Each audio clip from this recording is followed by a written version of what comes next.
Picture the worst designed fish you can. A flat gray disc the size of a dinner table, no real tail, a mouth that won't fully close, and a skeleton that traded most of its bone for rubbery cartilage. Looks like evolution gave up halfway and shipped it anyway. At least, that's what everyone thought. Because the ocean sunfish, the mola, isn't broken. Every single thing that looks like a mistake is actually a fix. This car-sized blob solved problems that would sink a normal fish, and you're about to see exactly how. Start with the part that looks most obviously wrong, the tail. A normal fish has a tail fin, and that tail is the engine. It sweeps side to side and pushes the whole body forward. The sunfish doesn't have one. Where the tail should be, the body just stops, capped by a frilly, scalloped frill called a clavus. It looks like somebody took a regular fish and lopped off the back half with a cleaver. For a long time, that frill got written off as a useless stub, a tail that never finished forming. It is not a tail at all, it's a rudder. Here's the swap that makes the mola work. Instead of pushing from behind, it powers itself with the two big fins on its top and bottom, the dorsal fin pointing up and the anal fin pointing down. Watch one swim and you'll see it flap those fins in sync, almost like a slow-motion bird, flapping a pair of wings turned sideways. The clavus just steers. So the sunfish didn't lose its engine. It moved the engine to the middle of its body and turned the leftover back end into a steering flap. That flapping style is shockingly efficient for cruising long, lazy distances, which, as you'll see in a second, is exactly the life this animal signed up for. Now look at what's holding all of this together, because the skeleton is the next thing that seems like a defect.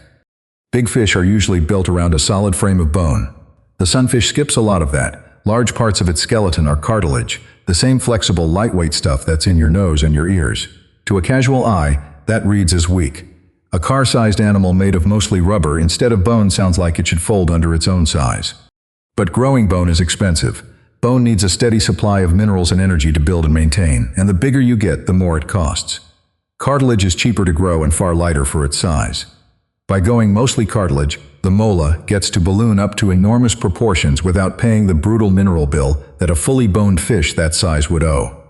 This is one of the heaviest bony fish in the ocean, with big specimens weighing up to around 2,200 pounds. The very heaviest weights belong to its close cousin, a different mola species, so you'll sometimes hear it called the heaviest of all. But the cleaner way to say it is that it's among the absolute heaviest. And the lightweight cartilage frame is a big reason it can reach that scale at all. The thing that looked flimsy is the cheat code for getting huge. But getting huge raises an obvious problem. What does a 2,000-pound fish with a mouth that barely opens eat?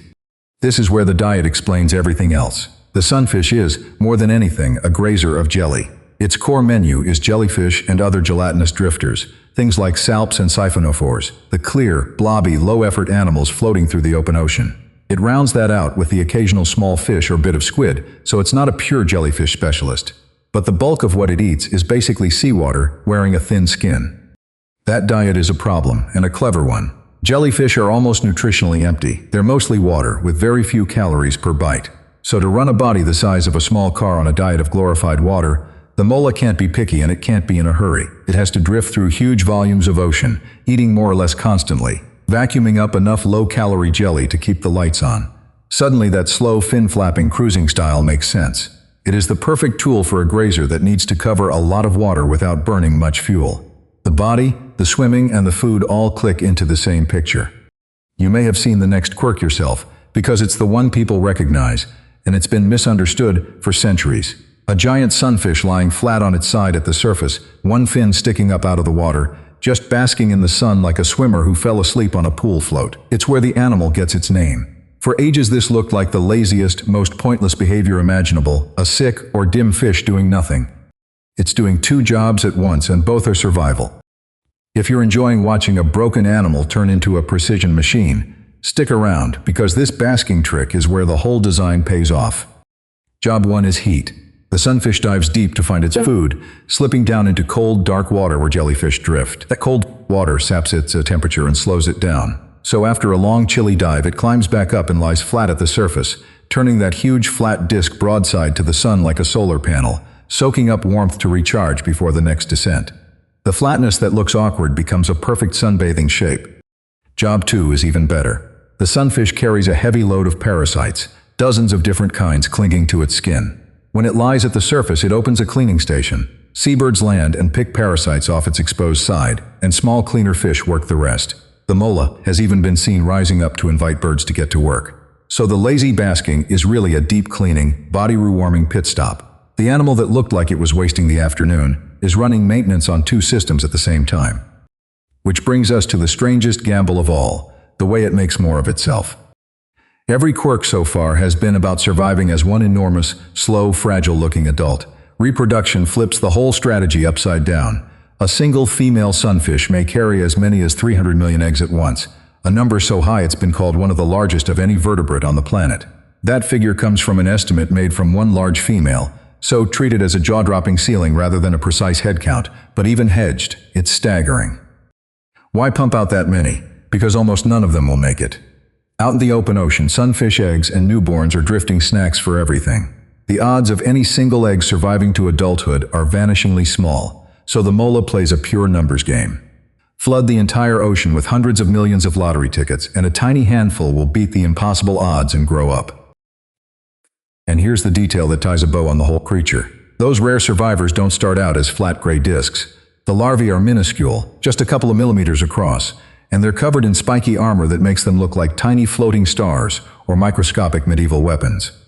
From a spiky little star the size of a grain of rice, this animal has to grow into a 2,000-pound disc, one of the most extreme-sized jumps in the animal kingdom. So step back and look at the full picture. The missing tail is a rudder, with the real engine moved to the middle. The flimsy cartilage skeleton is a cheap ticket to getting enormous. The slow cruising is built for grazing on near-empty jelly. The lazy basking rewarms a cold-dived body and powers a parasite car wash. And the absurd egg count is the only way to win in an ocean trying to eat your young. None of it is a flaw. The ocean sunfish didn't fail at being a fish. It stopped competing as one. It quit the race for speed and armor and a driving tail, and instead became a drifting, sun-soaking, jelly-grazing giant the size of a car, a body shaped entirely around one strange, successful way of living. That flat gray blob you'd write off in a heartbeat is one of the most quietly brilliant designs in the sea. You found this fun? There are more stories like this on the channel. See you in the next video.